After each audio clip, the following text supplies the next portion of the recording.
படிப்புக்கு முக்கியத்துவம் கொடுத்தாதான் நம்ம ஊரு முன்னுக்கு வரும். இவங்க என்னுடைய சொத்தை எஜுகேஷனுக்குன்னே கொடுத்துட்டாங்க. எங்க பெரியவங்களுக்கு தான் பூர்வீக வீடு தான் பள்ளிமலை ஸ்கூல் இன்னைக்கு பெரிய ஸ்கூலா இருக்கிறது. ஆண்களுக்காக சுப்பிரமணிய செட்டியார் ஹைஸ்கூல் கட்டி கவர்மெண்ட் முனிசிபல் கார்பரேஷனுக்கு கொடுத்துட்டோம். பெண்களுக்காக கட்டி அதை கவர்மெண்ட்டுக்கே கொடுத்துட்டோம். பெண்களுக்காக ஹோம் சயின்ஸ் காலேஜ் கோயம்புத்தூர்ல கட்டியிருக்கிறோம். கிட்டத்தட்ட 200 ஏக்கருக்கு மேல அதுல இருக்குது. அதுல ஒன்லி கேர்ள்ஸுக்காக தான் பண்றோம்.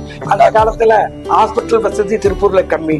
இங்க அவனாசி ரோட்ல கந்தசாமி செட்டியார் மெமோரியல் ஹாஸ்பிட்டல் சொல்லி ஒண்ணு நாங்க கட்டி கொடுத்து எல்லாம் கவர்மெண்ட் கொடுத்துட்டோம். இன்னைக்கு அது நடந்துட்டு வருது.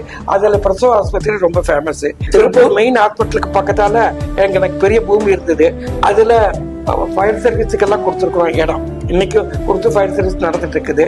திருப்பூருடைய தண்ணி டேங்க் இருக்கிறது அவனாசி ரோட்ல. திருப்பூருக்கு வரக்கூடிய மெயின் நல்ல தண்ணி அங்க வச்சுதான் எல்லா பக்கம் போகுது. அந்த இடமே நாங்க கொடுத்தது, எங்க பெரியவங்க கொடுத்தது. கஷ்டப்பட்டு சம்பாதிக்கணும். சம்பாதிக்கிற பணத்துல ஒரு ஷேர் தர்மத்துக்குன்னு ஒதுக்கணும். அதுதான் நல்லது.